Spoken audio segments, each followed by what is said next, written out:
House Bill 1605, a bill to amend the Code of Virginia, various sections relating to parental choice education savings accounts. The bill is reported for the Committee on Education with an amendment and subsequently by the Committee on Appropriations. Gentleman from Loudoun, Mr. LaRock. Thank you, Mr. Speaker. I move the committee amendment. Questions on adoption of the committee amendment? As many as favor that motion will say aye. Aye. Those opposed, no. The amendments are agreed to. The gentleman from Loudoun. Thank you, Mr. Speaker. Mr. Speaker, this bill would create a parental choice education savings account, otherwise known as a PCESA. The PCESA allows parents of eligible public school students, ones who have been enrolled in a public school for at least one full school year. It allows them to commit to providing an education that complies with the law of the Commonwealth. As allowed by this bill, parents and local school divisions set up an education savings account. As the spending is restricted to pre-approved educational expenditures, no other money goes into the account. Accountability includes parents submitting to expenditure receipt quarterly audits between the school division prior to receiving funds for the next quarter. Account expenditures will be subject to audit, and improper use of funds will be subject to fines, penalties, or prosecution. PCESA funding uses 90% of the eligible per student state SOQ funding allocated for that child into an education savings account. The remaining 10% of the funds are applied towards administrative expenses. We have created technically, I guess, four subsets of these students who have been in the school for 1 year to be eligible for an additional 10%. That would be a total of 100% of the SOQ funding. And those subsets are children with an IEP, children who have been suspended or expelled, children who have failed any standards of learning assessment during the last administration, and families below 300% of the federal poverty level. Now, Mr. Speaker, PSAs will help take the pressure off schools that are facing the reality of the number of students who are most expensive to educate, that group of students have risen by 23% in just the last 5 years. Virginia is poised to accommodate 300,000 new students over the next 30 years. PCESAs will help provide relief. I have a list of the allowable expenditures, and I won't read that unless that would be if anyone requests that. But the program covers technicalities of who will be administering it, and it would coexist and build upon existing Virginia Education Improvement Scholarship Tax Credit Program, using existing Department of Education administrative mechanisms to the greatest practicable extent. Like Virginia tuition assistance grants, state education dollars flow to individuals who shop for an education setting of their choice. Based on enrollment in similar programs in other states, Virginia will save $12.3 million for every 5,000 students who participate. Patrick Henry College students who were in here the other day, I think, were living proof of the benefits of school choice. And as they flourish, the Commonwealth flourishes. Thank you, Mr. Speaker. I move the bill be engrossed and passed to its third reading. Thank you. Gentleman from Fairfax, Mr. Bulova. Thank you, Mr. Speaker. Speaking to the bill. Gentleman has floor. Thank you, Mr. Speaker. Ladies and gentlemen of the House, over the past several years, we've debated a whole range of initiatives designed to improve our education system, and some of them have enjoyed a wide range of support. High school redesign is one of those, and there is also ones that we've had a wide range of disagreement on. I know that there are members of this body that do favor more school choice, and frankly, there's nothing that I can say today that is probably going to change hearts and minds on that particular issue. But I do think that regardless of where you are on that issue, there are some core values that we need to take into consideration anytime we look at a piece of education legislation. Does it promote accountability? Do we avoid unfunded mandates in our local school systems? Is it equitable to Virginians with respect to how it's applied? And then does it respect our Constitution? So let's take a really quick look at this bill. So does it promote accountability? Actually, Mr. Speaker, this bill provides absolutely no nexus with respect to how the money is used on educational outcomes. It allows for a wide range of activities from transportation to tutoring to computer hardware and computer software. It even allows for contributions to Coverdell education savings accounts, which can actually be used to save for college and has nothing to do with K through 12 education. Missing from the equation here is any metric about how these public dollars will actually be used to prepare our students for the 21st century. So let's take a look at the next one. Do we avoid unfunded mandates to our local schools? Well, actually, I think the fiscal impact statement here says it best. And so to quote, the bill imparts a number of new responsibilities on local school divisions, which likely would increase administrative costs at the local level. And so, Mr. Speaker, despite the fact that these are no longer considered public school students, local school divisions are still responsible for a wide range of administrative responsibilities under this bill for which they will not be reimbursed. And so, in fact, this is an unfunded mandate. So next question, is it equitable? Unlike previous versions of this bill that targeted individuals with disabilities, this bill is open to anyone, regardless of means. But I also want to point out this bill is based on the LCI. And so if you are from a low LCI community, maybe that's okay. If you have a high LCI, so if you're from Loudoun or if you're from Northumberland or if you're from Fredericksburg or a whole range of other localities, you better watch out because your constituents are going to get a lot less under this bill. And finally, I think the most important point here is, does it respect our Constitution? I think we're all familiar with Article 8, Section 10 of our Constitution that says it's very clear that no funds at all will be made for sectarian education.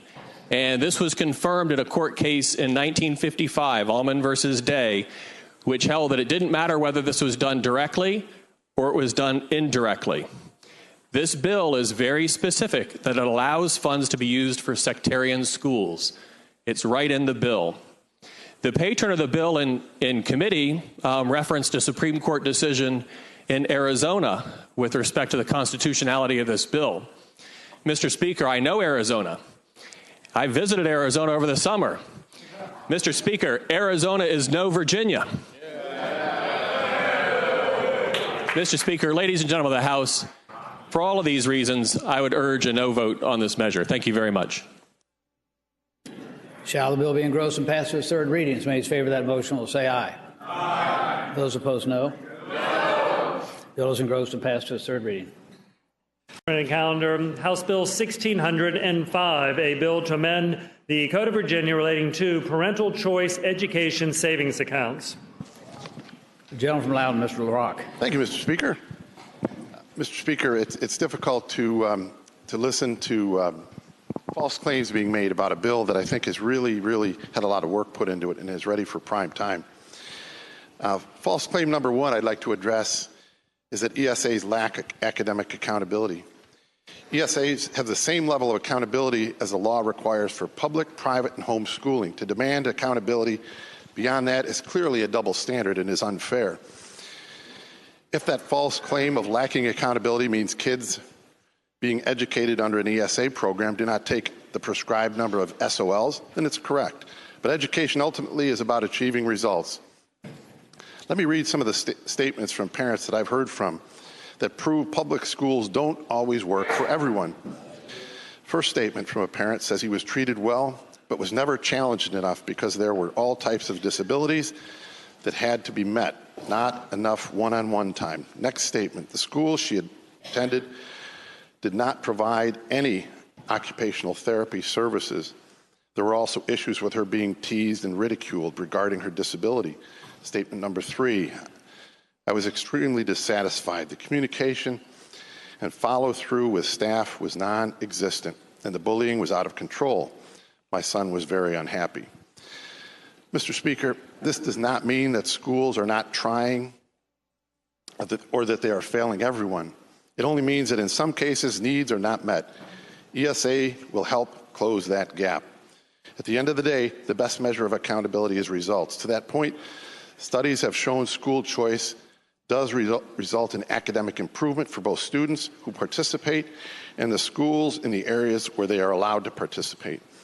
12 empirical studies have examined academic outcomes for school choice participants using random assignment, which is the gold standard for social science. Of these 12, 11 find that choice improves student outcomes, 6 that students benefit, and 5 that some benefit and some were not affected. One study finds no visible impact. No empirical study finds a negative impact. False claim number 2, ESAs lack financial accountability.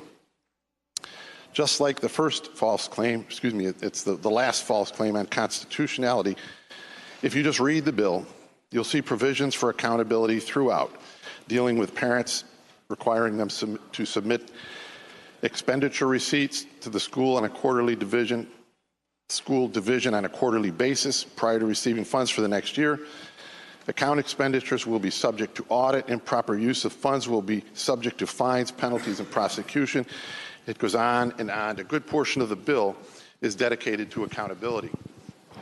False claim number 3, local school will be imposed with a burden, costs, and responsibilities that is too great. Yes, there are some administrative burdens placed on the schools. It can be summed up easily. Local school districts would be asked to accept and process applications and package and forward receipts. They may be asked to participate in an audit. In return, they would be relieved of the burden of teaching and counseling a student or students. They would still receive some money for the child, which remain in the school's ADM count. It's important to note that many of the parents who participate in ESAs have kids who, by virtue of their disability or unique challenge, cost astronomical amounts to the local schools. Public schools will come out way ahead with ESAs. False claim number 4, ESAs result in inequity. A few months ago, Kevin Chavos, former chairman of DC's Council of Education, wrote an article in which he explained, and I'm quoting Mr. Chavos, "Two of the most exciting days in my life were the day I received my local library card and years later when I received my NAACP card. I think the two were tied hand in hand. Through my life, my parents instilled in our family the importance of learning about yourself, the world around you, and your culture. This positive influence helped me to succeed. This is one of the many reasons I am extremely disappointed in the NAACP's decision to consider a moratorium on charter schools. The organization's resistance to educational choice and giving every other family in our country educational options hurts the learning culture that is necessary for our nation and our people to thrive and succeed. I'll be frank, our nation's education system is one of the last remaining Jim Crow laws in our country. School choice and charter schools are a lifeline to millions of African American families, providing hope, opportunity, and success, while education systems continue to fail minority students," end quote. False claim number 5.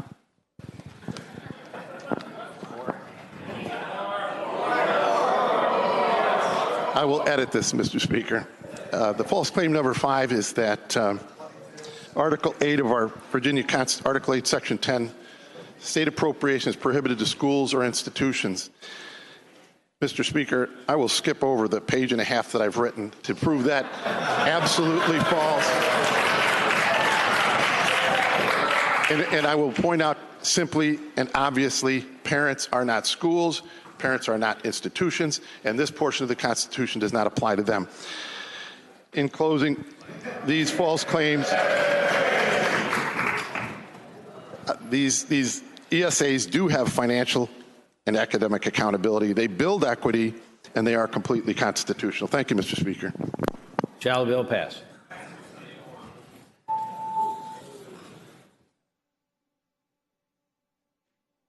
Clerk will close the roll. Ayes 49, noes 47. Ayes 49, noes 47. The bill is passed.